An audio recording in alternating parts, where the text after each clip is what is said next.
I'm Stephen Holt, and this is News 4 Now for Monday, November 19th. Welcome. We'll get started with a check of the weather. Parts of the area could see some showers overnight, then the skies will clear up by tomorrow afternoon. And now for the news. Brooklyn rapper Tekashi 6ix9ine is in federal custody, facing racketeering and firearms charges. Law enforcement sources say the rapper, whose real name is Daniel Hernandez, was arrested this morning.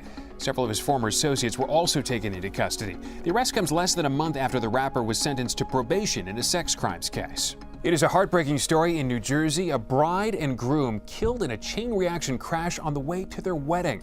Police say a tractor-trailer rear-ended their car on I-78 in Berks County, Pennsylvania on Wednesday. Catherine Schertz and her fiancé Joseph Carney didn't survive the crash. They were heading to Pittsburgh, where they were going to be married the next day. Instead, a wake was held for Schertz this evening in Scotch Plains. A terrible tragedy for everyone who knows and loves them. Mayor de Blasio laid out his plans to fix a large chunk of the city's public housing units. The plan will convert about a third of NYCHA apartments into what is called project-based Section 8 housing. 62,000 units would be renovated and 140,000 residents would be covered. The plan will cost a whopping $13 billion. It will be paid for by a mix of federal money and private investment. It means new kitchens. It means new bathrooms, new windows. A New Jersey restaurant is ruffling feathers after asking customers without measles vaccines to eat somewhere else. Saturday night, I turned my phone on and I had 17,000 messages from anti-vaxxers.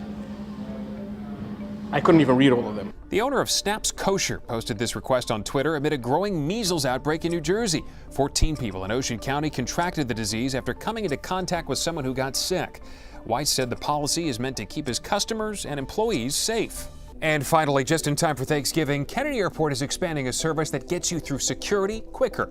It's called Clear, and it'll be available to the airport's international terminal. The technology identifies you by scanning your fingerprint or your eye.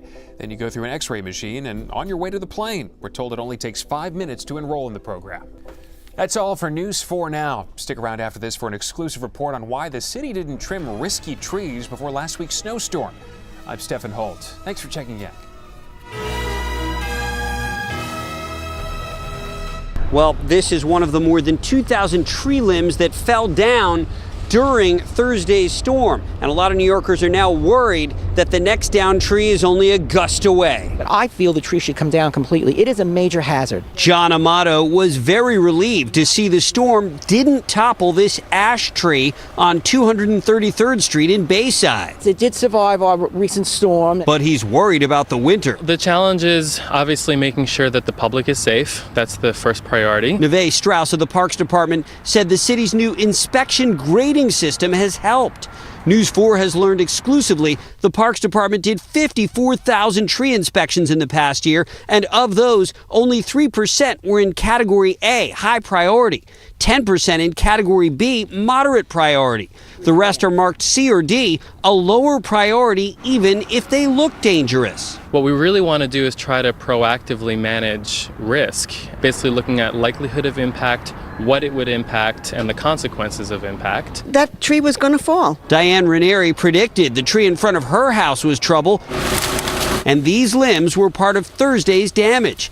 More than 3,000 service requests, 2,000 limbs down, nearly 1,000 trees down, and more than 400 hanging limbs. Thank God there was no car under there. But the Parks Department said heavy, wet, snow-saturated leaves, not risky trees, created the problem. That's why today Giuseppe Mignelli taking no chances, trimming his own trees. I'm kind of scared because every time it's bad weather, I'm afraid that it's going to snap big branches. With the next wintry blast coming before you know it.